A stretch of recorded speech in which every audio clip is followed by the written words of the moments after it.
CDL Curvelo apresenta reunião com os candidatos a prefeito nas eleições municipais de Curvelo 2024.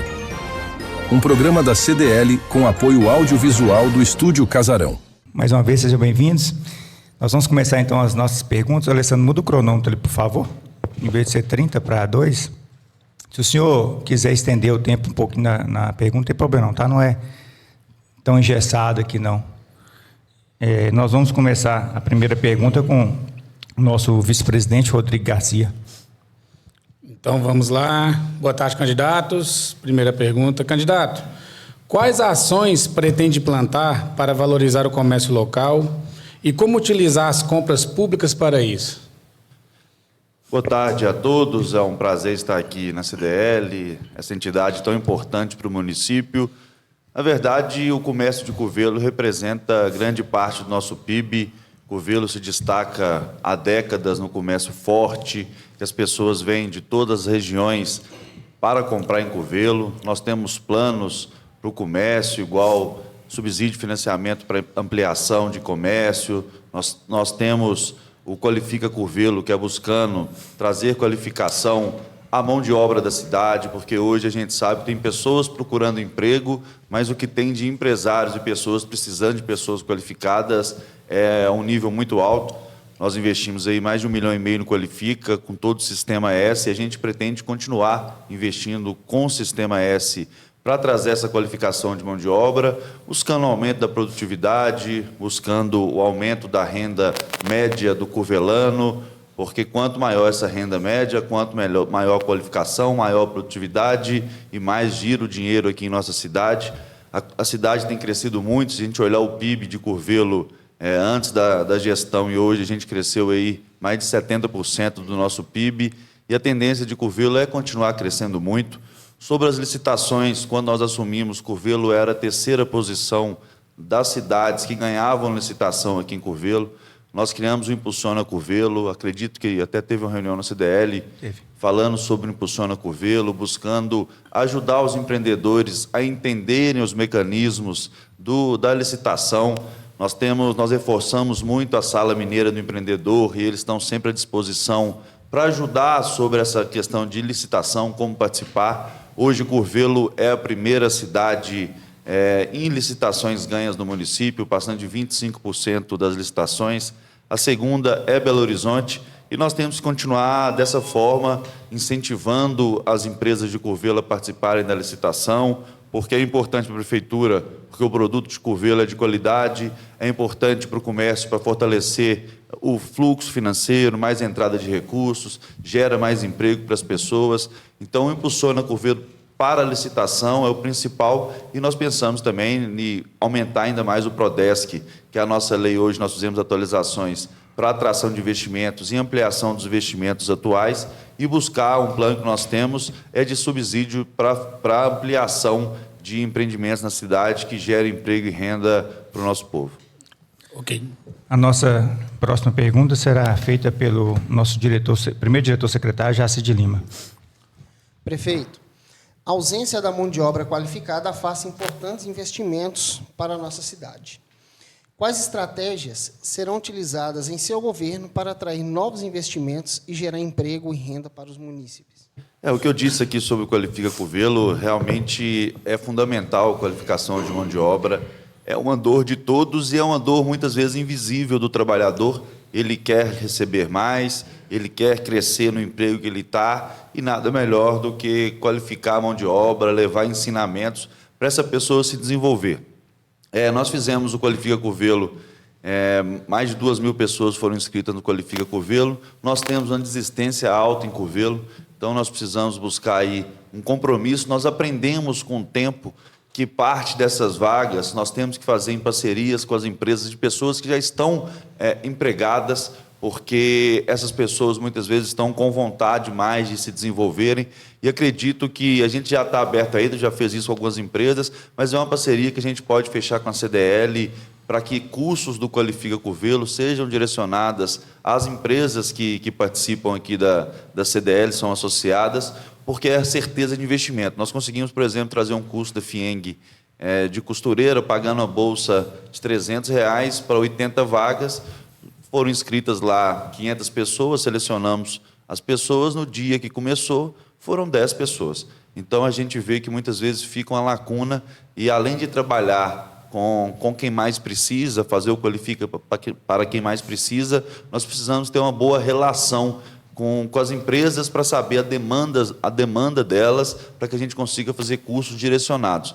Essa é uma proposta que nós já iniciamos fazendo essa relação. As grandes empresas da cidade, a gente já está buscando fazer cursos voltados a ela, mas eu acredito que a CDL pode pautar qualquer tipo de curso, tanto do Senai, do Sebrae a gente tem parceria, com o Senac a gente tem parceria. Então, qualquer curso, SESC-Senat, que faça sentido para o CDL, nós estamos 100% à disposição para financiar esses cursos e levar mais qualificação de mão de obra para dentro das empresas de Curvelo, aumentando assim a nossa produtividade, que é um grande problema do Brasil, a baixa produtividade que a gente entrega. E a melhor maneira de resolver isso é com qualificação. A próxima pergunta nossa será lida pelo nosso segundo diretor secretário, Gabriel Alves. Candidato, boa tarde. Boa tarde. A ausência de opções de cursos superiores e pós-graduação fazem com que muitos jovens saiam do município e não mais retornem para fazer carreira em Curvelo. Quais estratégias serão utilizadas para mudar essa realidade em seu governo? É fundamental, assim, Curvelo, como tem crescido muito na geração de empregos aí, a gente já bateu 21 mil, a gente assumiu, tinha 16 mil empregos formais em Curvelo, hoje são mais de 21 mil, no último dado que a CAGED saiu agora do final de agosto, né, que os dados saem um mês depois. Curvelo tem crescido, então tem atraído pessoas de volta para a cidade, hoje está muito melhor do que há 10 anos atrás, você mesmo é um exemplo disso, você e seu sócio, que acreditam em Curvelo, voltam para Curvelo e vê a potencialidade de Curvelo. Então, o primeiro passo é a gente conseguir demonstrar e mostrar a essas pessoas de Curvelo que Curvelo tem muito potencial, que Curvelo tem capacidade de absorver muita mão de obra, igual você falou que muitas pessoas vão estudar fora. Hoje, graças a Deus, tivemos a confirmação de mais um curso no Cefet de Engenharias Renováveis e tem uma grande coisa para acontecer nos próximos dias, eu ainda não posso anunciar aqui, mas a gente tem fechado parceria para a gente conseguir que tenha mais uma universidade com vários cursos aqui na Fazenda do Moura, está bem avançado, a gente vai receber ainda em outubro, já está marcada a reunião, e é pública, para que a gente consiga tirar a Fazenda do marasmo que ela vem aí, esses 24 anos de parceria com a FVJM, que não surtiu os efeitos que a gente precisa.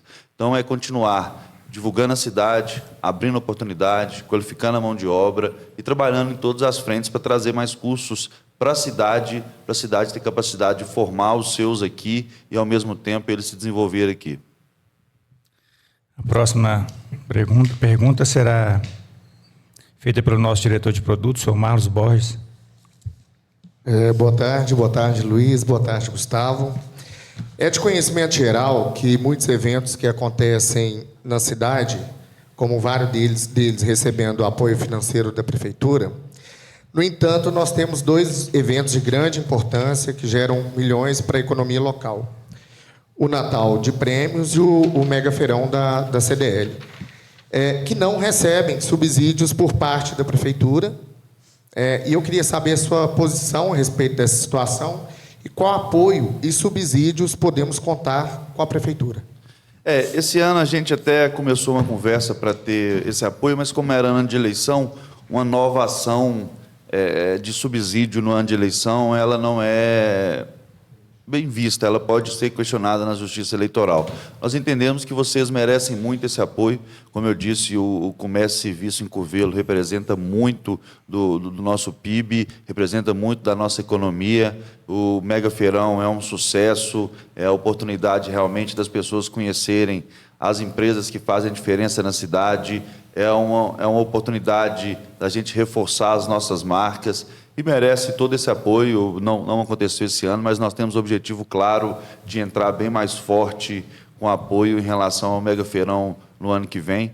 O Natal Premiado, eu acredito que a Prefeitura e a CDL tem que ter uma relação mais próxima em relação a construir esse Natal conjuntamente, porque a prefeitura tem ação e a cidade, nos últimos 10 anos, ela perdeu muito a magia do Natal. Eu não sei se o ser humano ele foi desconectando da alegria do Natal, mas eu lembro, e acredito que vários aqui lembram, quando eu era menino, eu saía com minha mãe dentro do carro para ver as casas que estavam enfeitadas, as lojas que estavam enfeitadas. Então, a gente perdeu essa motivação. Eu sei que muitas vezes o empreendedor tem que pagar as contas do mês e, naquele momento, ele não está pronto para fazer esse investimento, mas nós temos que conseguir fazer um alinhamento muito melhor da CDL com a Prefeitura para não ser o Natal da CDL ou o Natal da Prefeitura, e sim ser o Natal da cidade, que a gente consiga... A gente até tentou voltar com a premiação das casas no Natal, mas não surtiu o efeito das pessoas se envolverem no projeto.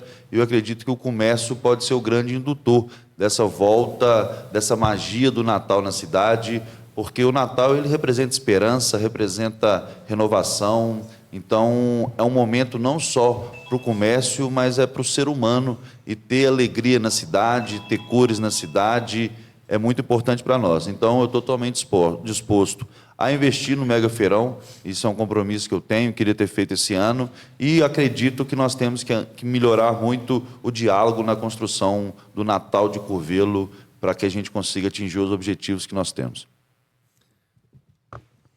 Agora, fará a pergunta o nosso diretor de patrimônio, o senhor Alisson Fernandes. Boa tarde, Luiz Paulo. Boa tarde, doutor Gustavo. Com o aumento dos arrombamentos ao comércio, como o senhor pretende atuar junto à Secretaria de Segurança Pública para criar medidas de proteção? Cortou o comecinho.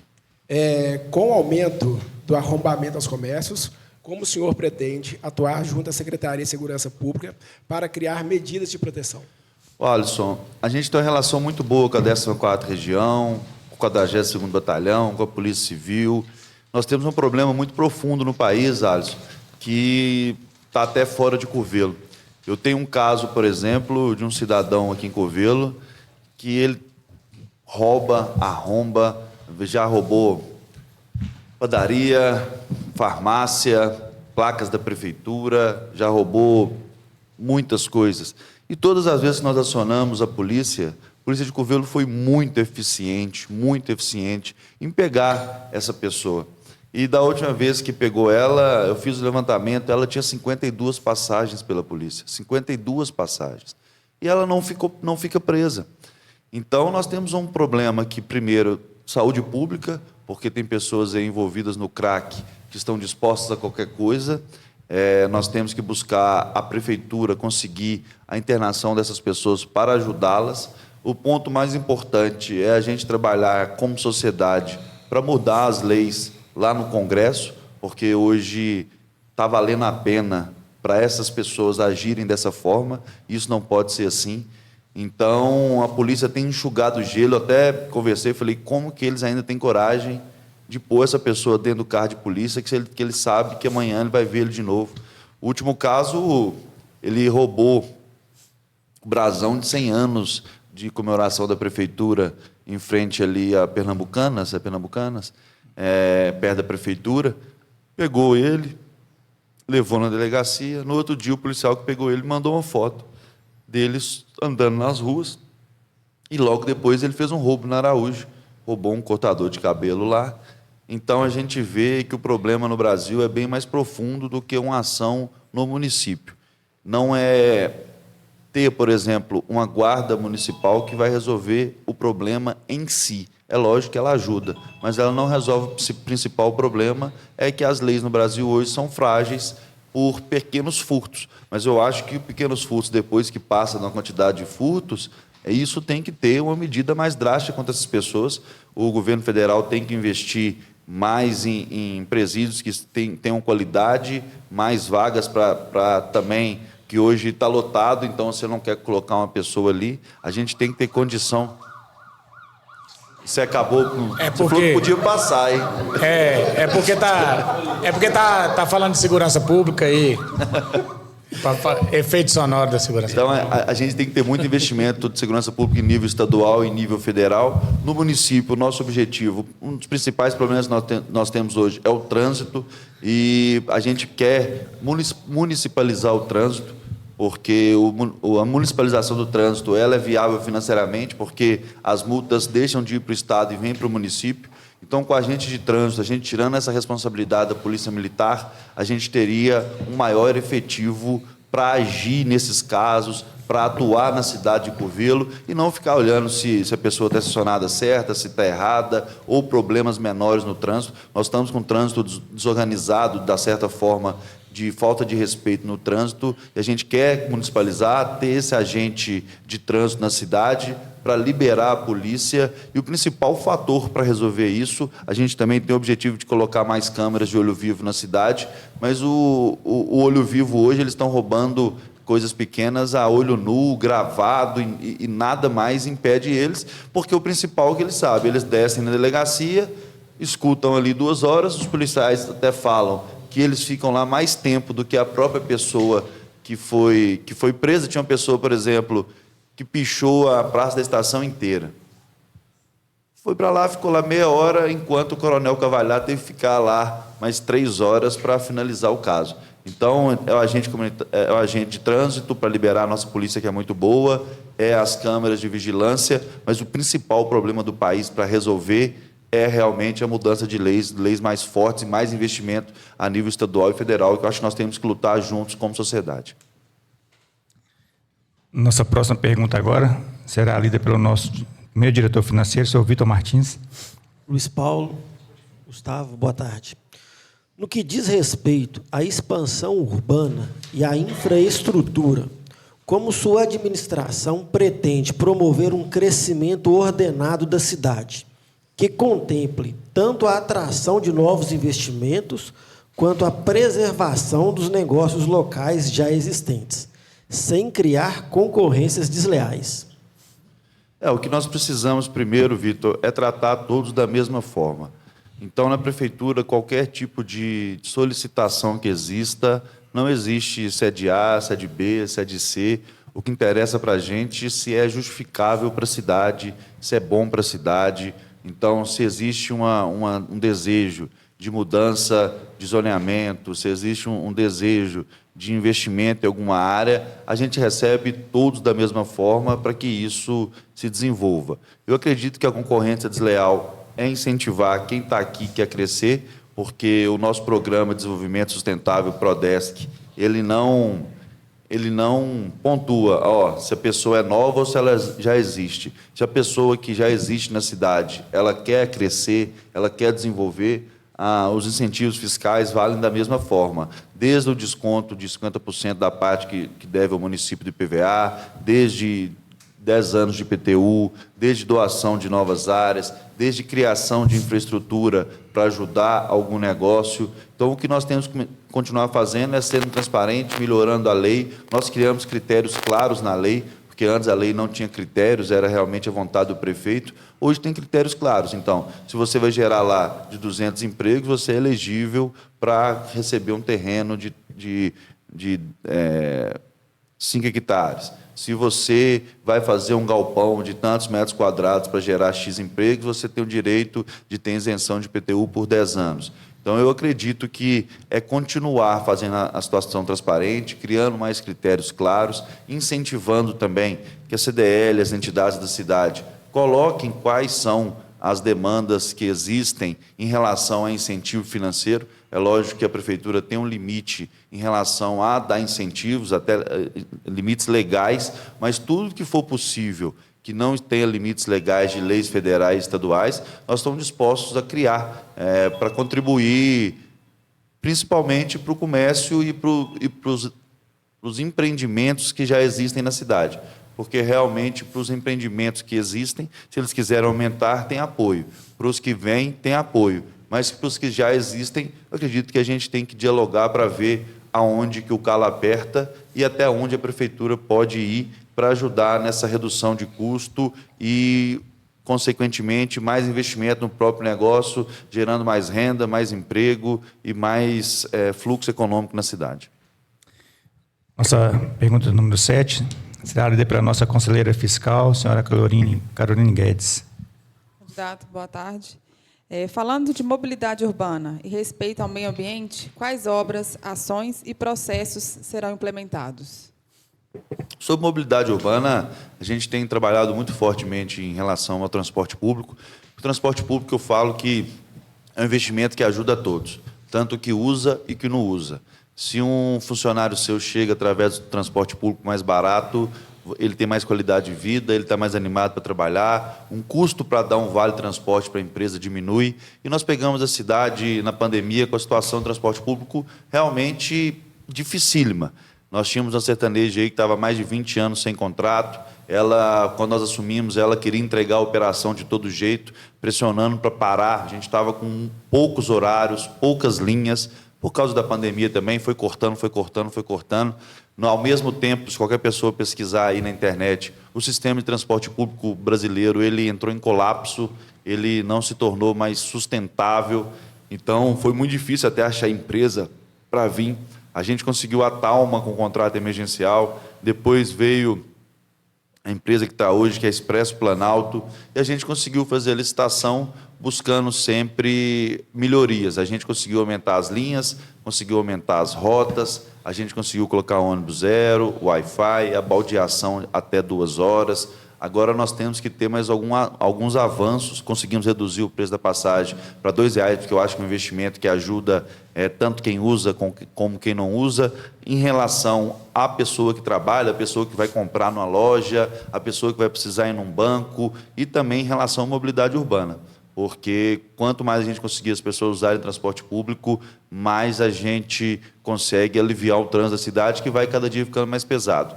Para vocês terem ideia, quando a gente assumiu, estava por volta aí de 8 mil passageiros mês, subiu um pouco para 15 mil durante o início, e hoje a gente tem 90 mil passageiros mês usando a Expresso Planalto, é um número significativo. Nosso objetivo é chegar em pelo menos 150 mil, então nós vamos aumentar mais os horários das linhas, aumentar mais os horários e as linhas no município. Vamos colocar aí no domingo e feriado também, que as pessoas solicitam bastante. E uma outra ação que já era para ter sido executada esse ano, mas por ser ano eleitoral a gente não executou esse ano, é o transporte público rural, porque a gente quer conectar as comunidades rurais a Curvelo. São José, por exemplo, é um distrito que está crescendo demais, e para a pessoa vir aqui ele gasta R$ 25, R$ 30, R$ 40. Então, fica inviável dessas pessoas virem aqui, elas vão cada dia mais para Paropeba. Então, esses 3 pontos, domingo e feriado, mais linhas, mais horários do transporte público rural, ele vai contribuir para as pessoas virem aqui. O transporte público rural, ele vai funcionar, realmente só uma linha, e nós temos 4 distritos, 58 comunidades rurais, e vai atender o distrito e as comunidades rurais no entorno. É uma vez por semana, então, segunda-feira vai para São José da Lagoa, terça-feira vai para Angaretá, quarta-feira vai para Santa Rita do Cedro, quinta-feira vai para Tomás Gonzaga, e a sexta-feira vai ser para um dos distritos que vai rodar essa sexta-feira durante todo o mês. Esse é o primeiro passo que a gente vai dar, mas é lógico, com o tempo que a gente for evoluindo, a gente pretende, vamos ver se a gente coloca sábado de manhã até o horário do almoço, como que nós vamos fazer esses avanços. Sobre questão você falou meio ambiente, né? Uhum. Meio ambiente, um dos grandes planos que nós temos são plantar 7 mil árvores em Curvelo nos próximos 4 anos, proteger as nossas nascentes, recuperar as matas ciliares que nós temos.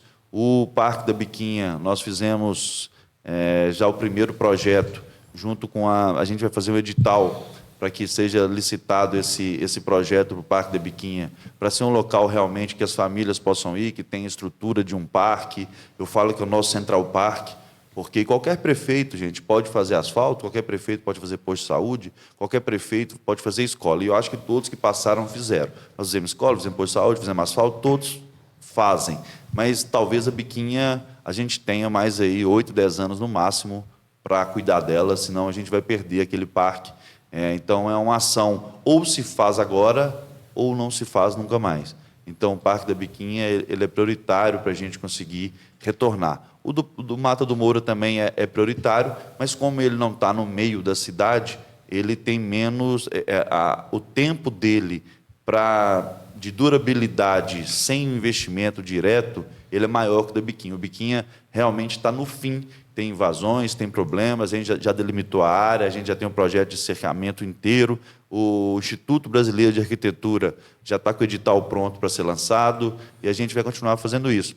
Eu fui o único prefeito mineiro convidado pela Bloomberg para ir para Dubai. Eles pagaram tudo para mim e para o Gustavo para ir para Dubai. A gente não gastou nem R$1 de dinheiro público para ir lá. Foram 5 prefeitos brasileiros convidados para fazer parte.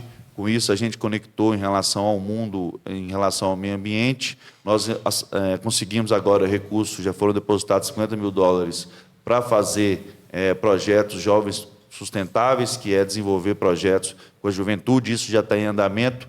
Está em andamento com o Cefet, está em andamento com o Ouro Azul, está em andamento com o Leme. O Alcides Lins não quis, a gente tentou com algumas, não conseguiu fazer a tempo, eles acharam nesse momento não queriam, e acabou que a gente precisa envolver mais a sociedade também no tema. A gente não tem entidades, nem um movimento muito claro sobre o meio ambiente. E ficou claro com esse dinheiro da Bloomberg que a gente não está estruturado para fazer ações da sociedade civil sobre o meio ambiente. Então, além de plantar árvores, além de proteger nascentes, proteger as matas ciliares, de recuperar o Parque da Biquinha, de continuar essa relação mundial para receber investimentos em relação ao meio ambiente, nós temos que incentivar a sociedade civil a se mobilizar e se estruturar em relação ao meio ambiente da cidade. Nossa próxima pergunta agora será lida pela nossa conselheira fiscal, Fabiana França. Boa tarde, Luiz Paulo, doutor Gustavo. Candidato, tendo em vista a reforma tributária, a arrecadação local tende a diminuir, aumentando a dependência de repasses federais. Qual a sua opinião sobre o assunto? Como pretende contornar uma possível escassez de recursos? Realmente, a reforma tributária ela ataca diretamente ISS. Para vocês terem ideia, o governo arrecadava 13 milhões de ISS. A gente está arrecadando hoje 26 milhões, antes a gente assumir era 13 milhões, hoje são 26 milhões. O ano passado que fechou, esse ano acredito que vai bater os 30, então é uma receita fundamental. Eu fui eleito diretor da Frente Nacional dos Prefeitos e é uma preocupação muito grande que nós temos das contas equilibrarem, porque a gente sempre falou mais Brasil e menos Brasília. O que aconteceu na reforma tributária foi o contrário, é dar mais poder aos outros entes e o município ficar em situação difícil. Hoje o Curvelo tem uma situação financeira boa, a gente pegou um orçamento de 210 milhões e com várias ações, é lógico que a cidade também está crescendo, mas desde desburocratização, de MEI, por exemplo, a gente teve 2 milhões e 800 anos da gestão por ano de média. Esse ano, essa gestão, a média está acima de 6 milhões. Então, a gente conseguiu dobrar esse recurso sobre emendas parlamentares, repasse de recursos, aumentou muito também, e a gente aumentou aí 60%, 70% do orçamento real, conseguimos executar 78% a mais. A saúde financeira do município está boa. Nós temos hoje uma tranquilidade em relação com o gasto com o pessoal, que está em 36%, 36,4%, quando a gente assumiu, estava em 36,1%. O limite do Brasil é 52%, estourando, chega a 56% quando tem que tomar medidas de mandar pessoas embora. Então, o governo tem uma situação muito tranquila em relação financeira para conseguir construir um caminho se esses impostos reduzirem. A reforma tributária ela prevê uma equiparação no começo e nós vamos ter que estudar esses números reais, porque nem os técnicos sabem o impacto real de cada centavo vai acontecer, mas o governo tem condição, nos próximos anos, de continuar investindo sem pesar no dia a dia. Nossos gastos vinculados, eles dão espaço para investimento aí ainda de 20% a 25%, que é um espaço financeiro gigantesco em relação ao que a gente vê em outros municípios. Mas é uma preocupação e nós temos que continuar fazendo o governo se desenvolver cada vez mais para que esse recurso não diminua e a gente não pare de fazer mais políticas públicas, não pare de fazer investimentos que retornem mais economia e mais qualidade de vida para os curvelanos. Nossa próxima pergunta será feita pela nossa segunda diretora financeira, Ivana Calazans. Boa tarde, Luiz Paulo. Boa tarde, doutor Gustavo. Perante a morosidade do processo de liberação da alvará de construção por parte da Prefeitura, o que pode prejudicar o funcionamento de empresas, com impacto na geração de empregos? O senhor saberia nos dizer as possíveis falhas? Qual a solução? Na verdade, a gente assumiu, tinha acabado de ser aprovado na legislação que travou a cidade inteira. desde a construção de empresas até de casas. Para vocês terem uma ideia, grande parte do município, o lote mínimo é 360 metros quadrados e a área para se construir mínima era 30%. Então, a pessoa tinha que construir uma casa de 108 metros quadrados. Colocou-se recuos, colocou muitas dificuldades. Nós já fizemos mais de 280 alterações no plano diretor, no código de obra e no código de uso e ocupação do solo. Já melhoramos muito o tempo de aprovação. Esse tempo de aprovação ele não é melhor, porque a prefeitura ela não tem um corpo técnico tão robusto como a gente queria. Com o concurso, a gente fez para ensino superior muitas vagas. A prefeitura hoje, mais de 95% é ensino médio e ensino fundamental. Então, a parte gerencial e de analistas, ela não é satisfatória como a gente queria. Então, o primeiro passo, teve concurso para engenheiro, teve concurso para técnicos, teve concurso para analistas de políticas públicas. Então, a gente vai conseguir, com capital humano, evoluir muito nessa visão e nessa aceleração de políticas, tanto de empreendimentos quanto de casas. Um conselho que a CDL, não sei se tem assento, André, o Condesp? Tem sim. Condesp talvez seja o conselho... Inclusive, tem muita mudança lá que foi proposta para a CDL. É o conselho municipal que eu acho que é exemplo para a cidade, que tem que ser refletido em outros conselhos. É um conselho que apresenta os dados muito bem, sempre está aberto a sugestões. Foi através dele que nós fizemos aí mais de 250 alterações nessas leis. Então, assim, tudo que chega para a gente, Vânia, para a gente em relação a qualquer mudança que seja necessária, eu nunca dei uma canetada para falar, pode fazer desse jeito, mas a gente manda para o Condesp o que é injusto para a cidade, o que não faz sentido para a economia, e a gente faz as alterações necessárias, não para atender a Vânia, mas para atender qualquer um da cidade que esteja à disposição. E também a gente tem estudado, e com certeza vai dar esse próximo passo na próxima gestão, em relação a softwares de inteligência artificial hoje, que ele já consegue fazer análise dos projetos sozinho, no sentido, ele faz a análise básica inteira e se tem algum problema que ele identifica, ele vai para o analista. Se não tem, ele segue em frente. Então, a possibilidade, o nível de avanço nisso mostra nas outras cidades que tem, aumenta em 50%. 50% desses projetos são aprovados sem passar em um analista, porque ele está todo atendendo toda a legislação. Nós temos que avançar muito desde uma planta hoje, que na prefeitura não é aceita em PDF, aceita em papel, uma coisa que não faz sentido nenhum. Nós temos que continuar atualizando a legislação, procurando o que é de melhor na tecnologia para nos ajudar em relação a isso, e também o ponto que nós precisamos melhorar a qualificação interna da prefeitura, com mais pessoas para analisar, para ajudar e construir uma cidade que seja mais rápida e eficaz para todo mundo que quer investir e morar aqui. Nossa 10ª pergunta será lida pela nossa conselheira fiscal, Leliane Fernandes. Boa tarde, Luiz Paulo. Boa tarde, doutor Gustavo. Quais experiências e aprendizados o senhor extraiu das gestões anteriores, tanto a nível federal, estadual quanto municipal? No cenário federal, Michel Temer, Jair Bolsonaro e Luiz Inácio Lula da Silva. No nível estadual, Aécio Neves, Fernando Pimentel e Romeu Zema. No âmbito municipal, José Maria e Maurílio. Diante dessa lista, quem o senhor considera como referência de liderança ou de onde tirou lições que pretende aplicar em sua próxima gestão? Eu vou ter que relembrar no meio. Ô, prefeito, só um adendo aqui. Na verdade, tinha o senhor também, Luiz Paulo, tá? Com referência. A Liliane não leu, mas... a gente pegou os 3 últimos mandatos. Eu vou tentar relembrar. Michel Temer, eu acho que a resiliência. Ele estava no furacão, com 7% de aprovação, e conseguiu unir o que ele precisava, que naquele momento era o Congresso, o Judiciário, para fazer as medidas que ele precisava.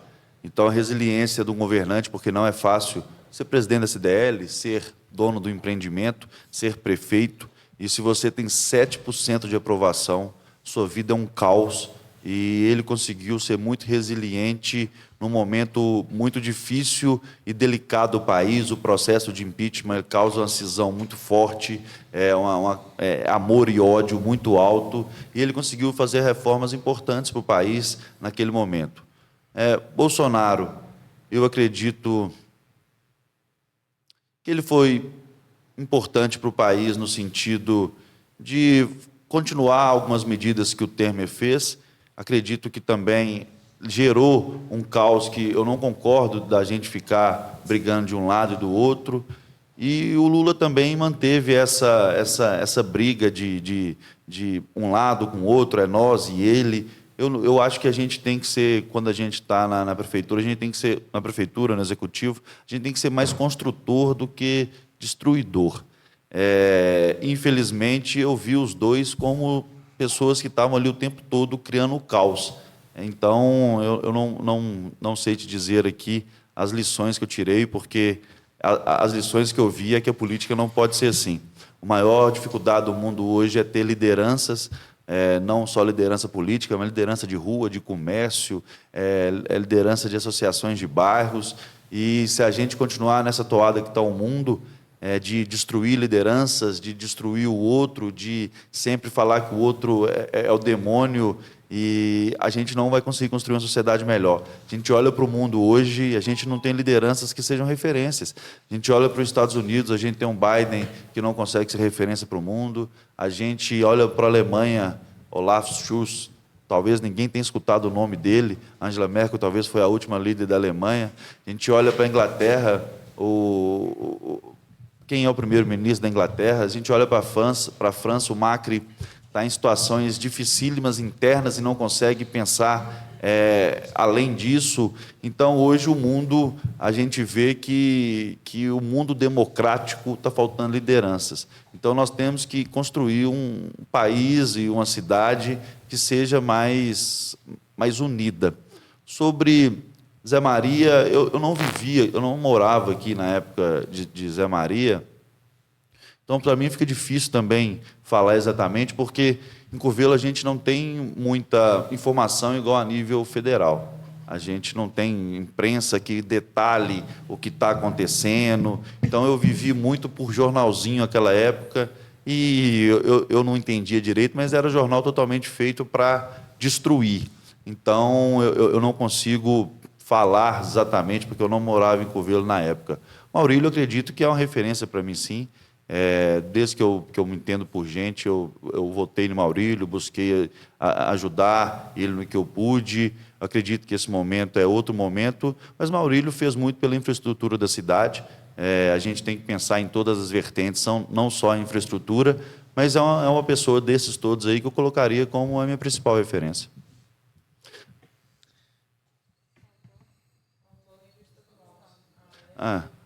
Se o senhor tem alguma consideração? O nível estadual, o Aécio também, quando eu vivi na época do Aécio, a minha impressão era a melhor de todas. Conheço o Aécio pessoalmente e a impressão que eu era, porque a gestão dele, na verdade, foi antes da Anastasia, né? Vocês pularam a Anastasia aí. Porque o Aécio foi de 2002 a 2008. Porque em 2008 entrou a Anastasia. Ele ficou 6 anos como governador.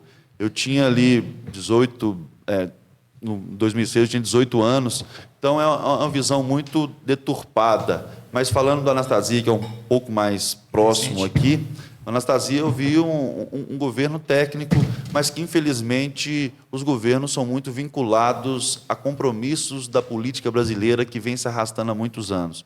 Compromissos com partidos políticos, compromisso com jeito de fazer política que não faz sentido no mundo que a gente precisa hoje. Ele é um cara excepcional, Anastasia, mas herdou um fardo muito pesado no PSDB que mandava e desmandava no Estado.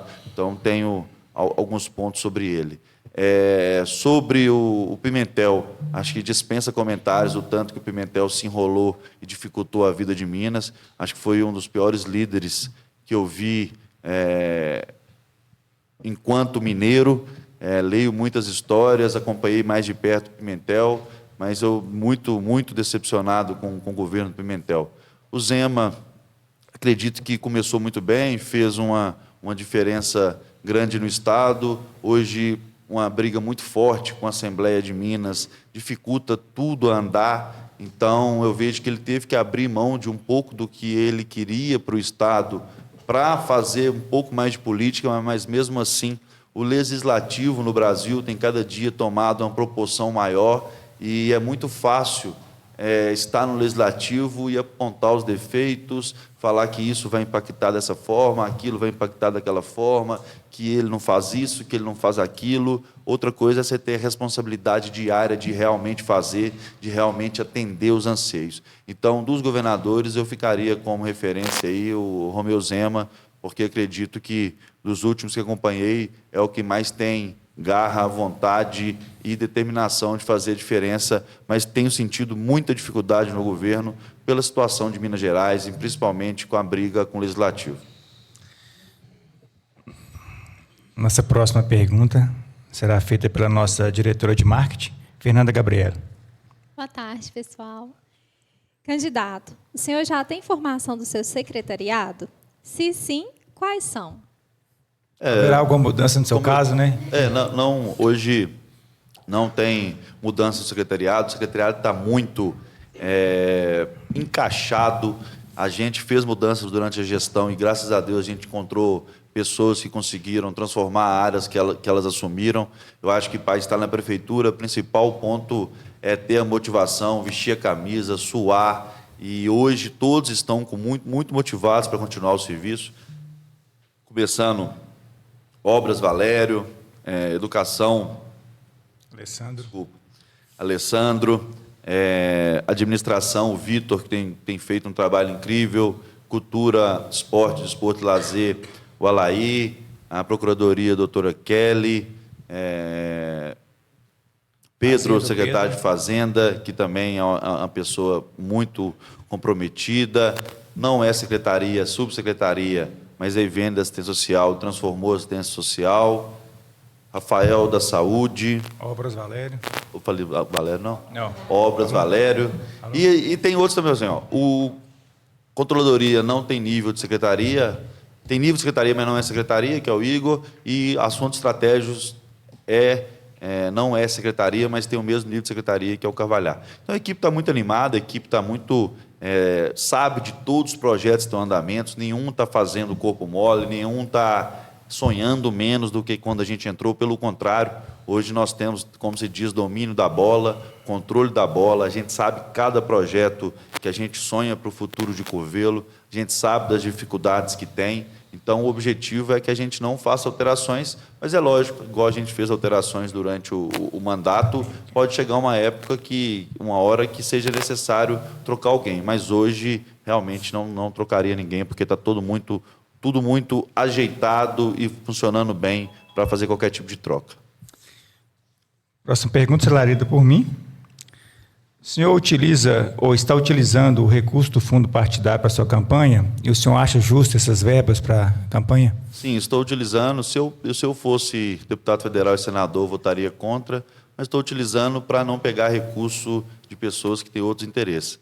Se você olhar outros candidatos, o principal recurso deles são de grandes empresários, e o que retornou na cidade foram facilidades para essas pessoas. Muitas pessoas me procuraram para colocar dinheiro na campanha, muitas.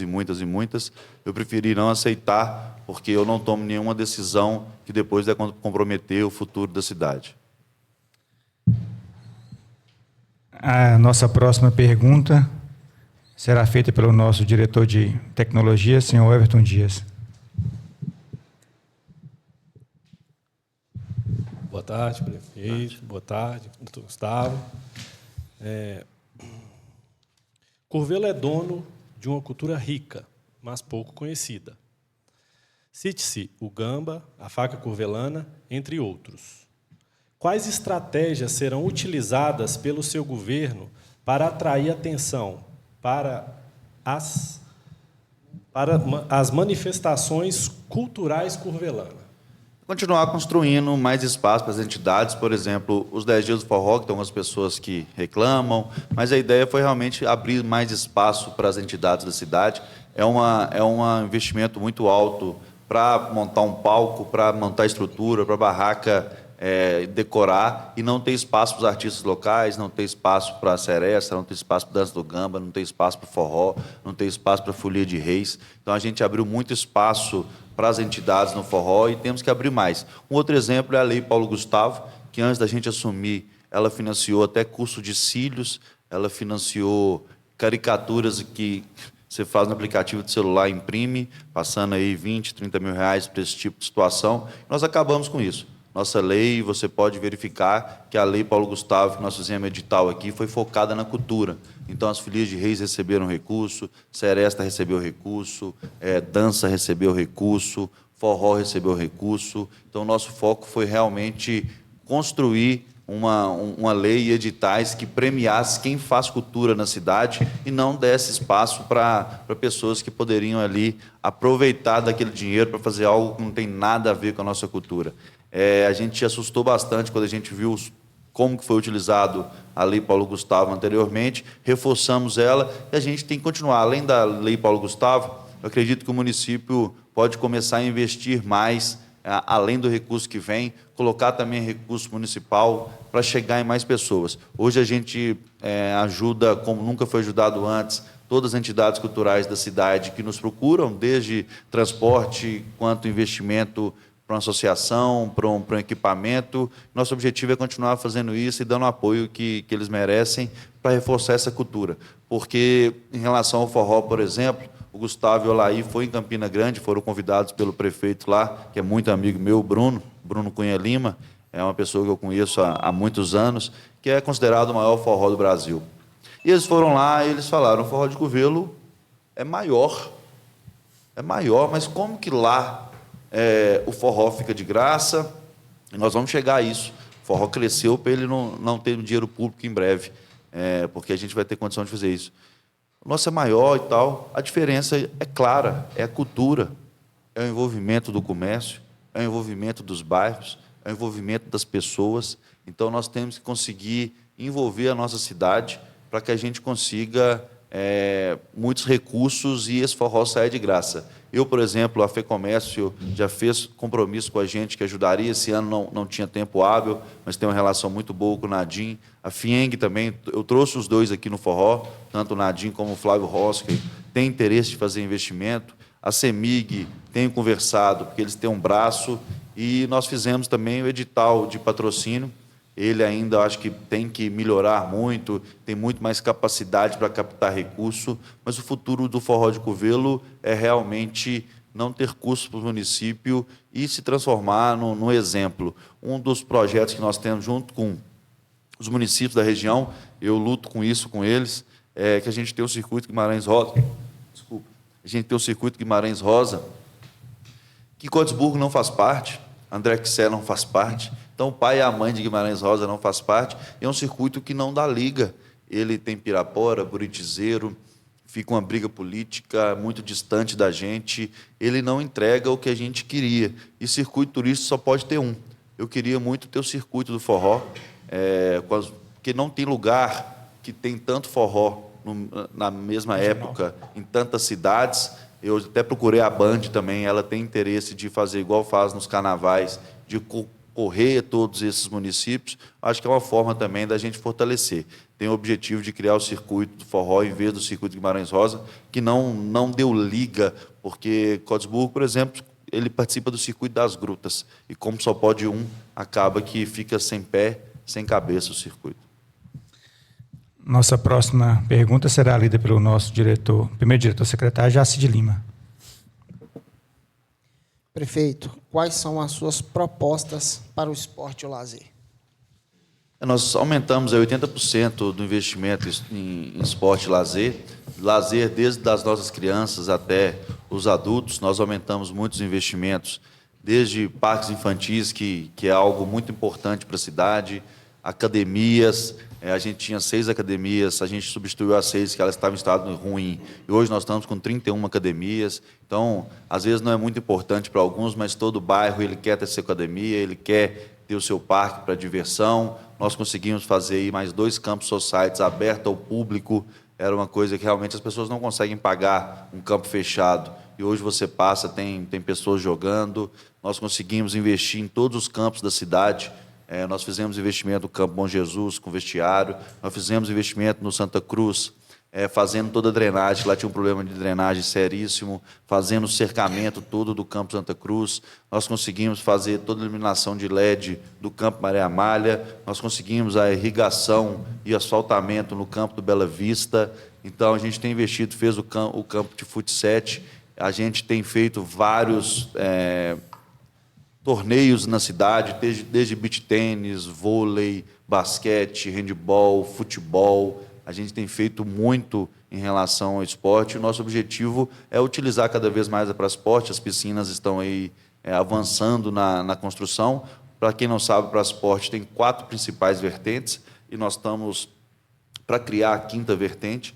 A primeira vertente são projetos sociais. Então, hoje nós temos lá projeto de capoeira, projeto de dança, projeto de futebol, projeto de handebol, projeto de vôlei, projeto de basquete. Todo mundo que trabalha com projeto social de esporte, é só procurar a Secretaria de Esporte, o Departamento de Esporte, que tem horário e dia garantido. Então, muitas vezes a gente não sabe, mas lá é aberto ao público. Entra lá que você vai ver alguém jogando. É time feminino, é time masculino. Então, a gente tem crescido muito nos projetos sociais. Essa é a primeira vertente. Então, a gente garante horário para essas pessoas e a tendência é só aumentar. A segunda vertente são as escolas, principalmente as públicas. Então, toda escola que quer desenvolver algo lá dentro, que quer fazer algum tipo de treinamento, todos que nos pedem, Alcides Lins já pediu muito, o Cefet, o Tiradentes, a própria escola municipal, a gente leva até lá.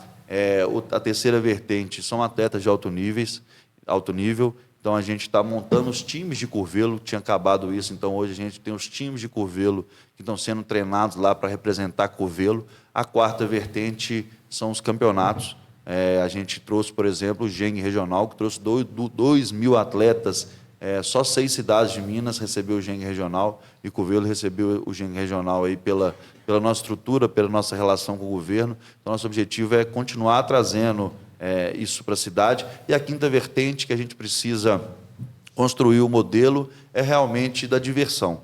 É abrir mais espaço para que tenha uma pelada. Não dá para ser igual antes, gente. Quando eu assumi, e aí eu arrumei uma briga feia. Porque o ginásio tinha pelada de segunda a segunda, de 6h30 da tarde a 11h30 da noite. Era gente jogando de 20, 30 anos, está jogando ali, ocupando o espaço que a gente tinha para fazer projeto social. É lógico que não pode ser assim, todo dia da semana, o horário é seu, você joga e é seu, mas, uma vez por mês, uma vez a cada 60 dias, a pessoa ter ali um espaço para ir jogar, para ir nadar.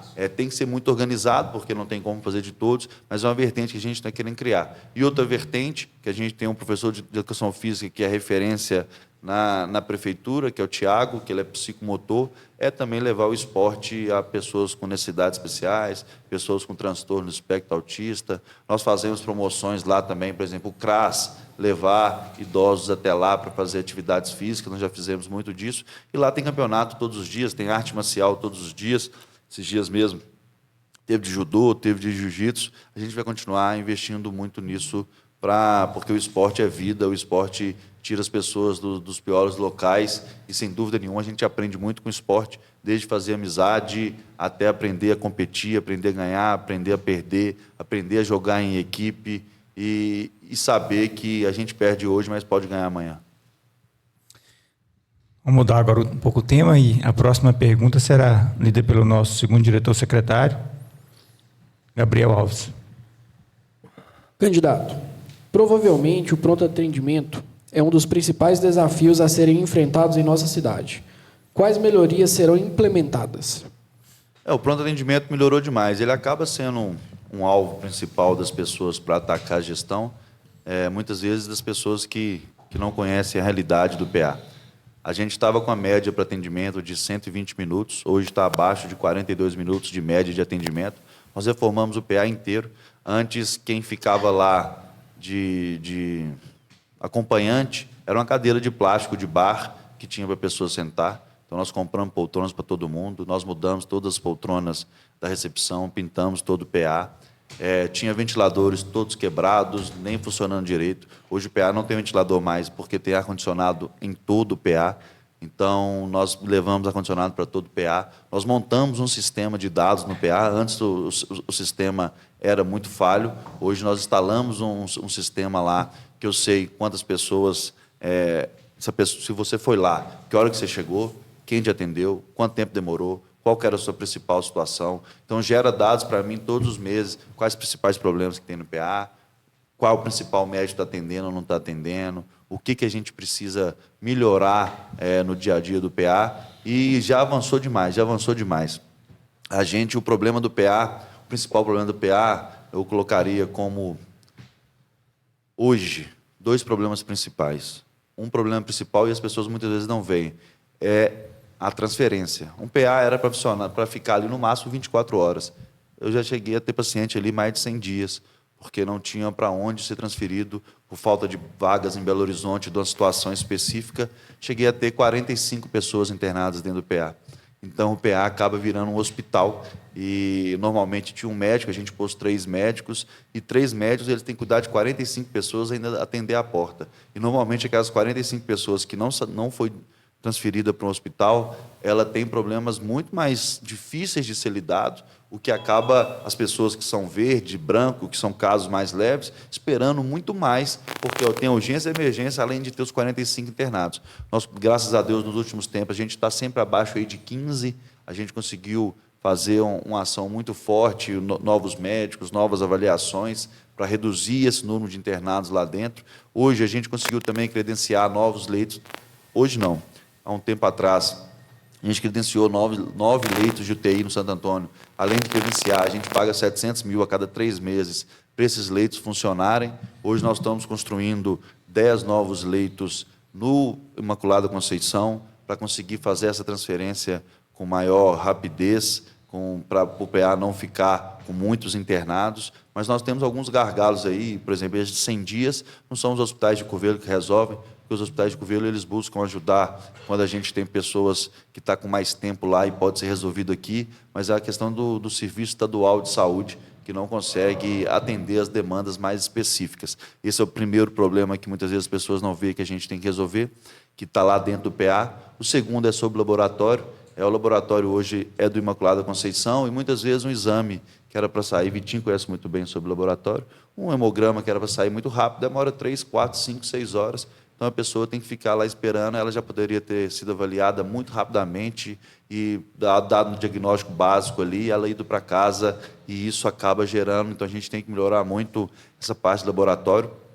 Um outro ponto aqui que acaba atingindo no PA são as crianças. O médico, normalmente, ele com criança, ele tem mais dificuldade. Pediatras é uma profissão difícil a gente de encontrar. O PA nunca teve pediatra, teve pessoas que atendiam crianças, mas a gente contratou uma equipe plantonista 24 horas, eles não ficam lá, mas eles vão lá todo dia, em caso de emergência, eles são acionados. Então, acho que são 5 pediatras, 4 ou 5 pediatras mulheres de Curvelo, que formam essa empresa, que dão esse apoio para a gente 24 horas, 7 dias por semana, mas precisa avançar muito em relação às crianças, por isso nós vamos abrir o pronto atendimento infantil. Hoje, um plantão do médico no PA é R$ 1.800, e o do pediatra previsto é R$ 2.800, um preço a nível Belo Horizonte, um pouco acima, na verdade, para a gente conseguir atrair esse profissional que está faltando no país. Converso com pais e mães aí que até no particular está com dificuldade de ter. Então, a gente tem que ter esse PA infantil, pagar um salário digno, porque é oferta e demanda, todos vocês sabem. Se falta o profissional, a gente tem que pagar mais, e o local já está pronto, porque é onde hoje funciona o Centro de Tratamento de Feridas, é um anexo ao PA, a gente vai levar o Centro de Tratamento de Feridas para outro local e fazer a porta de entrada do PA infantil em outro aspecto. Também eu até falei sobre isso esses dias, tem um projeto da Vale, que eles ficam falando do dinheiro da Vale, mas os projetos ainda estão em andamento, deve começar agora em novembro a reforma e ampliação do PA inteiro, fazendo alas pediátricas, tirando a área administrativa de dentro do PA e passando onde hoje é a garagem, que vai construir um novo local para liberar mais leitos, liberar mais espaço, para ficar mais confortável. E, além disso, a gente tem a proposta do posto de saúde noite e dia, que não é uma invenção de Curvelo. Existe um programa federal que chama Saúde na Hora, que o governo federal subsidia prefeituras que abrem posto de saúde com horário estendido. Então, aí eles pagam um valor considerável. É lógico que o município também tem que arcar com uma parte. É nosso objetivo que toda a região de Curvelo, não são todos os postos de saúde, mas toda a região de Curvelo tem um posto de saúde funcionando até as 10 horas para a gente conseguir atender essa demanda. Então, o nosso olhar para o PA ele é diário. Eu acompanho nas câmeras, nos dados, acompanho cada passo que tem no PA. Sei que a gente melhorou muito, que a gente precisa melhorar muito e a gente precisa atacar esses pontos. Mais leitos de UTI. Tem um ponto que a gente não consegue atacar, mas a gente tem que trabalhar com o governo, que são os leitos de UTI a nível estadual para casos mais graves, a questão do laboratório, a questão do PA e a questão de diminuir cada vez mais o número de pessoas que não precisariam estar no PA e poderiam ser atendidos no posto de saúde. A gente saiu de 16 médicos, quando a gente assumiu, para 24 médicos de atenção básica, e nosso objetivo é ter ainda mais. Nós temos dificuldade, muitas vezes, com o médico, um contrato que sai todo dia, para dar continuidade a esse serviço, mas agora, com o concurso, passaram aí dezenas de médicos, a gente vai conseguir ter um servidor efetivo que fique por mais tempo na prefeitura. Então, a gente está muito pronto para dar o passo que o Curvelo precisa para resolver a situação do PA. E muitas pessoas falam, e os dados mostraram isso a gente, através do programa que a gente pôs lá, 50% do município, 50% de fora. Não é bem assim, 90% dos atendimentos são de Curvelo, 10% é de fora, mas tem um ponto aí que aí é verdade, 55% dos atendimentos de urgência e emergência são de Curvelo, 45% de fora. E é esse atendimento de urgência e emergência que acaba gerando mais dificuldades para os médicos. Então, teve um tempo atrás, chegou 3 pessoas em situações muito difíceis de Corinto, travou o hospital inteiro, porque os médicos têm que ficar ali 1 hora, 2 horas, 3 horas, estabilizando aquele paciente, dando apoio àquele paciente, enquanto a porta está ruim. Eu acredito que a Cismev, eu tenho o desejo de ser candidato a presidente da Cismev, porque Curvelo tem que também ter uma posição mais forte de cobrança em relação aos outros municípios, que usufruem do nosso serviço de saúde e não compartilham no pagamento. É lógico que o Sistema Único de Saúde ele é assim mesmo, mas eu acredito que tem que ter uma coparticipação desses municípios da região, em investimento em mais médicos, para a gente conseguir ter médicos que atendam rapidamente e médicos que fiquem na retaguarda para casos de urgência e emergência. Pedir para o senhor ser mais célere um pouquinho agora nas respostas, senão nosso tempo é estourar. Tem que explicar, tem que explicar. Mas você já está falando de todas as propostas, não tem nem apresentação, mano. Então tá. Eu te falei que seria mais fácil as perguntas, assim que abrange tudo. Então a nossa próxima pergunta será lida pelo nosso diretor de produtos, Marlos Borges. Luiz Paulo, ainda continuando no mesmo tema, alguns procedimentos de saúde, como exames, já adiantou muita coisa, mas exames, cirurgias e consultas levam meses para serem agendados e gostaríamos de saber o que vai ser feito para reduzir esse prazo. Nós aumentamos todas as consultas, todas as cirurgias, os dados mostram claramente que teve um crescimento absurdo aqui em Curvelo e nós precisamos fazer muito mais. Eu acredito que todos aqui assistiram o debate de São Paulo, porque é algo que move o país, e um dos principais temas lá é isso, a fila de exame está alta, a fila de cirurgia está alta, é um problema do país que nós precisamos resolver. Curvelo tem feito muito, só de consultas especializadas, por exemplo, a gente aumentou 40% o número de consultas, hoje tem 12 especialistas que nós abrimos no Centro de Especialidade Médica. Nós temos o objetivo de triplicar o investimento no Centro de Especialidades Médicas, chegar em pelo menos 18 especialidades lá, para a gente conseguir resolver os problemas em Curvelo com essas consultas, não precisar ir fora da cidade. A gente espera zerar a fila, triplicando o investimento, a gente consegue zerar a fila. E na saúde é uma coisa engraçada, é igual catarata. A gente assumiu, a gente tinha 800 pessoas na fila. A gente fez 800, hoje tem 2.000. Sim. É porque as pessoas muitas vezes não acreditam no poder público que vai realizar. Aí uma pessoa faz, ela fala, consegui fazer pela prefeitura, para a vizinha. Aí a vizinha vai correr lá no posto de saúde e fala, eu quero fazer. E, por exemplo, a gente precisa ter um bloco cirúrgico também municipal, porque a gente muitas vezes não consegue fazer essas mutirões aqui, nos hospitais aqui, e a gente está levando em Gouveia. Isso eu acho que até é uma vergonha para Curvelo, uma estrutura que a gente tem de saúde, não conseguir fazer aqui e ter que levar em outros locais. A gente aumentou muito as cirurgias, no 100 a gente vai triplicar o investimento, a cirurgia, nós temos o objetivo de fazer o bloco cirúrgico municipais para pequenas intervenções, e sobre os exames, nós vamos montar o Centro de Imagem Municipal. Estou falando que não vou precisar fazer apresentação, que tudo está aqui. O Centro de Imagem Municipal, que é uma demanda muito grande.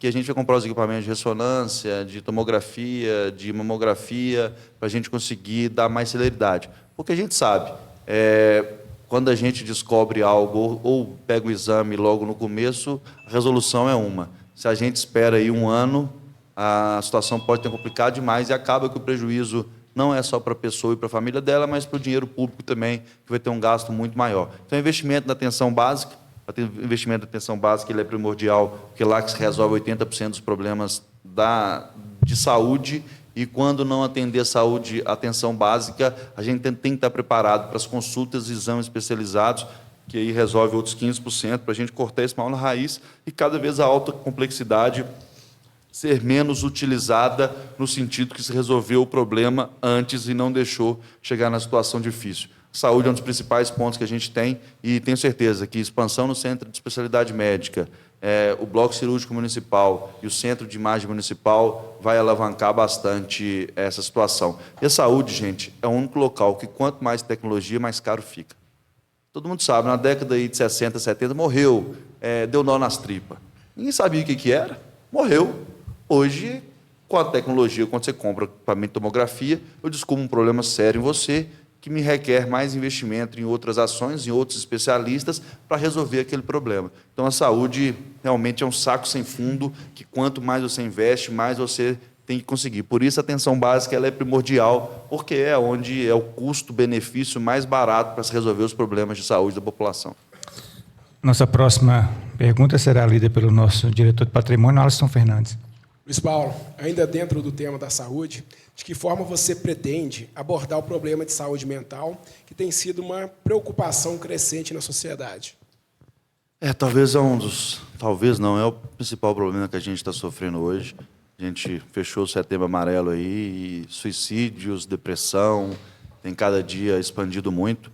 A gente começou do básico, colocando psicólogos nas escolas. Hoje, nossas escolas municipais têm uma equipe de psicólogos para dar o apoio às nossas crianças. O CAPS funciona muito bem, mas nós temos o objetivo de fazer o CAPS Álcool e Droga com parceria com entidades de fora para internação para quem quiser, porque também, além da doença mental, tem a questão do CAPS Álcool e Droga, das pessoas que abusam, e do CAPS infantil, que precisa muito do apoio do poder público para se resolver.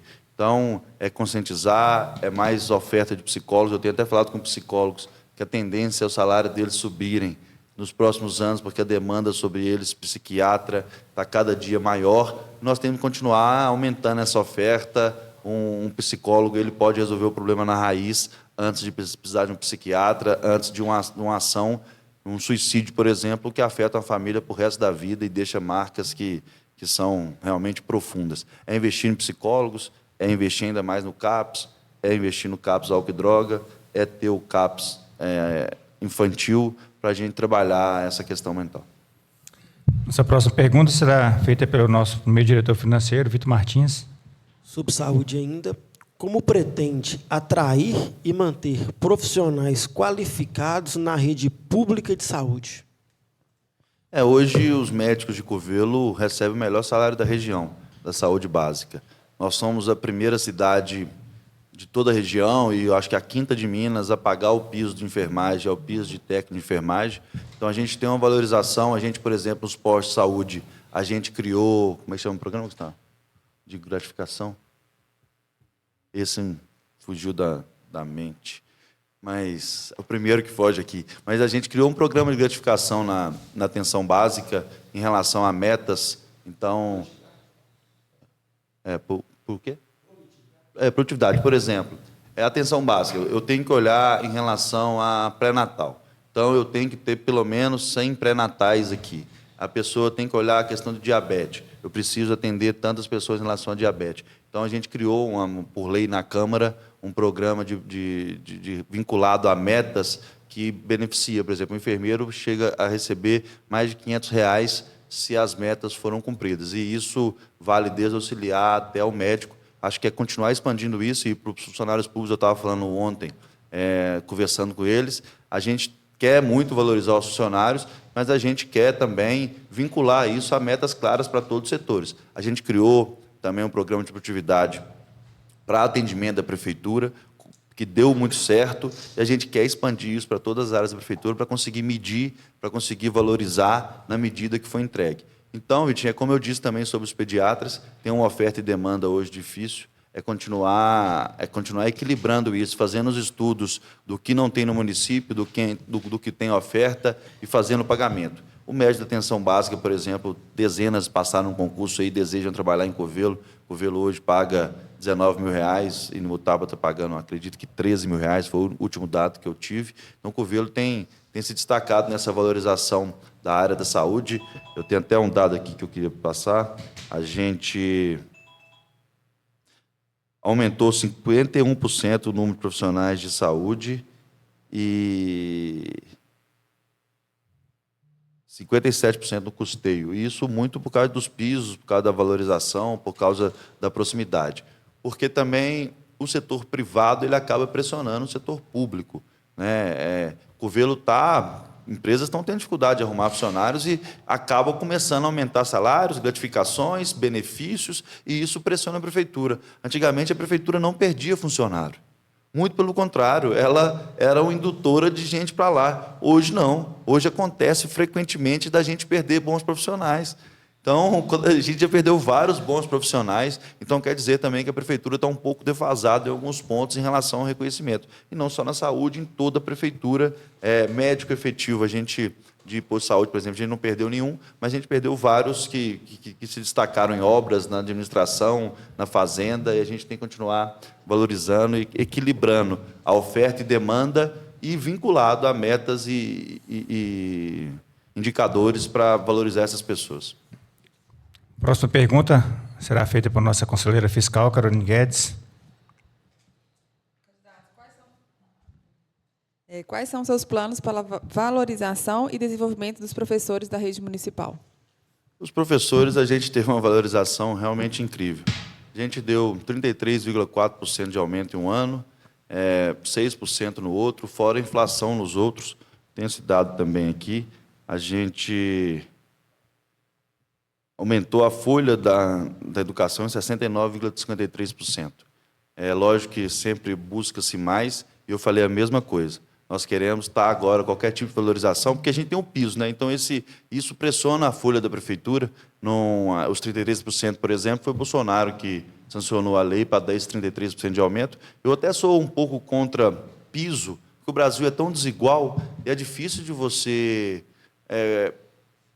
pautar. Piso para Curvelo é um, para Inimutável é outro. O impacto de um piso em Inimutável é outro. O impacto numa cidade menor é outro. Em Belo Horizonte é outro. Mas, quando vem esses pisos, a gente tem que seguir. A gente aumentou muito em relação ao investimento dos professores. A gente, por exemplo, na pandemia, compramos um notebook para cada professor, colocamos retroprojetores em todas as salas, louças digitais, fizemos curso com o Sebrae, que foi muito interessante. Fomos até Sobral para aprender com Sobral, fizemos aulas de reforço. Eu falei ontem com a professora em relação à questão de valorização. A gente quer fazer valorização acima do piso, hoje a gente paga um pouco acima do piso, mas a valorização ela tem que estar vinculada ao que mais interessa para a gente dentro da escola, que são as crianças. Então, se uma turma tem alfabetização completa, se ela conseguiu atingir os níveis de aprendizado que a gente espera para aquela turma, eu acredito que vale, sim, pagar um bônus para esses professores, pagar uma valorização, desde a pessoa que faz a merenda, que limpa a escola, a diretora, os professores, mas isso a gente tem que focar realmente em dados concretos, indicadores concretos. Foram alfabetizados dentro do tempo, nós fazemos uma prova municipal em relação ao levantamento desses dados, conseguiu alfabetizar, conseguiu compreender o que se precisava, vamos valorizar mais, vamos pagar um bônus, que eu acho que, além do piso, além do que a gente paga hoje, seria muito interessante vincular o que mais interessa para a gente. Os professores são fundamentais, mas o que mais interessa é que nossas crianças saiam da escola sabendo o que precisam saber. Só complementando, existe algum déficit de material de uso e consumo, insumo, para que esse ensino seja feito da melhor forma possível para os alunos, tanto para o uso dos alunos quanto para o uso dos professores, exceto essa parte de informática? Não, a gente tem materiais, pode ser que em alguma época, uma licitação, a pessoa não entrega algo, tem atraso de alguma coisa, mas, no geral, a gente consegue ter tudo que precisa. Mas pode ter oscilações, sim. mas nunca faltou merenda, por exemplo, nunca faltou folha. Tem época que o licitante não assinou o contrato, a licitação foi impugnada. Infelizmente, a prefeitura às vezes passa por isso e nós temos que controlar durante um tempo. Eu acho que não para atingir a educação que nós temos, mas na dificuldade do dia a dia mesmo da gestão. A nossa próxima pergunta será feita pela nossa conselheira fiscal, Fabiane França. Candidato, a infraestrutura nas zonas rurais tem sido alvo de preocupações, com muitos moradores expressando um sentimento de abandono em relação às áreas urbanas. Quais as políticas específicas seriam adotadas para promover o desenvolvimento rural de forma justa e integrada ao crescimento urbano? Curvelo tem 2.500 km² de estrada rural, a gente tem 58 comunidades, 4 distritos. Nós pegamos a prefeitura com uma equipe de zona rural, uma equipe de estrada. Hoje nós estamos até com 4 equipes, então nós conseguimos esse recurso também das máquinas. Foi da Vale, a gente escolheu esse recurso da Vale, acabou atrasando essas máquinas chegar. A gente tinha um recurso para comprar as máquinas, mas a Vale, a gente tinha também da Vale. A Vale, por exemplo, construiu unidade básica de saúde, pediu 7.900.000. Nós licitamos por média de 1.500.000 e o dinheiro da Vale a gente via que ele não poderia ser desperdiçado. Então, a Vale tem condição de comprar qualquer tipo de máquina. A gente licitava, vinha XCMG, e a Vale estava comprando case. Então, a gente colocou para comprar máquinas case, caminhões Volkswagen, pela Vale, e ela entregou essas máquinas só esse ano, em maio, que a gente conseguiu ter 4 equipes. A gente tinha uma equipe só, na situação dificílima realmente, e a gente hoje está com 4 equipes de zona rural. A partir de maio, os caminhões ainda não estão em funcionamento, a gente está usando essas máquinas só há 5 meses, os caminhões devem liberar agora, em outubro ainda, os últimos documentos foram assinados agora, é uma burocracia gigantesca para fazer isso acontecer. Então, a tendência é que a gente não tenha mais problema em relação à zona rural, porque a gente quadriplicou as equipes que cuidam da zona rural. Você quer colocar alguma coisa, Gustavo? Que você... Eu acompanho mais a zona rural, eu tenho estado presente junto às associações comunitárias, junto a essas pequenas comunidades do nosso município, que é bastante vasto. A gente sai de Roça do Brejo, vai até Angaretá, você roda praticamente 100 quilômetros dentro do município, é bem longe, e são realidades bem distintas dentro do nosso próprio município, da questão de ter próprio uso da água, eles mesmos fazem a gestão da água deles, e são problemas que vêm do passado e não é da nossa gestão, de falta de investimentos passados. O Luiz Paulo tem se preocupado muito com isso, que ele pode complementar também com os recursos que virão, que nós vamos conseguir resolver esse problema também da escassez de água nessas comunidades rurais. E com essa questão das máquinas, das estradas, nós nunca tivemos as estradas tão bem cuidadas como estamos tendo agora nos últimos 5 meses. E essa presença do vice-prefeito, representando o prefeito na zona rural, isso tem agradado bastante essas pessoas e isso traz uma satisfação imensa da proximidade do executivo com essas comunidades que estão mais distantes, né, da sede do nosso município. E assim, a gente não tinha nem caminhão-prancha, para vocês terem ideia. Nós compramos um caminhão-prancha que hoje a gente consegue levar essas máquinas. Hoje nós estamos totalmente estruturados para cuidar da estrada rural. E investimentos, nós fizemos dezenas de investimentos na zona rural, não falando só de estrada rural, porque a pergunta foi um pouco mais ampla. Hoje mesmo está furando o poço artesiano lá em Santa Rita do Cedro. E aí nós temos um problema, até teve uma briga na Câmara, que eu tinha que assinar o Universaliza Minas, que é um projeto da Copasa, que a gente tinha que estender o contrato e também para atender as comunidades rurais. Paropeba assinou, por exemplo, até hoje não foi feito nada na zona rural e não foi resolvido. Então, o primeiro problema que a gente tinha de assinar o Universaliza Minas era em relação à não execução rápida. Até hoje tem parte de Curvelo que não está executado o serviço. Então, não quer dizer que a gente ia assinar e resolver o problema. O segundo problema é que uma Copasa na zona rural, o preço é muito elevado para quem tem uma horta, para quem cuida do animal. Zebrinha. Falou de Copasa, jogou água. Tá calor, tá refrescando. Eu tenho que reconhecer aqui a Copasa em Curvelo, que o Daniel, cara, um dos melhores líderes públicos que eu já lidei. É um cara excepcional, o gerente da Copasa aqui. Toda vez que eu aciono ele me responde imediatamente, com muita presteza, muito diferente da CEMIG. A Copasa a gente tem que tirar o chapéu para o funcionário da Copasa aqui, começando pelo Daniel, que é muito bom. O ponto que ficaria muito caro, a Copasa não faria na velocidade que a gente quer. E o principal ponto, gente, é que muitas vezes as pessoas não sabem, é que a Vale tem a obrigação de fazer, já era para ter feito, fazer 60 milhões de investimento em água na zona rural. Esse é de saneamento, que vai acabar sendo água para atender todas as comunidades. Esse dinheiro não dá para fazer o esgoto também. Tem 60 milhões. Isso vem arrastando aí há 4 anos. A Vale é arrastando. A gente foi lá no Ministério Público, junto com os comprometentes, junto com o Juiz Federal, junto com o Ministério Público Federal. Tem o quê? Tem 3 meses?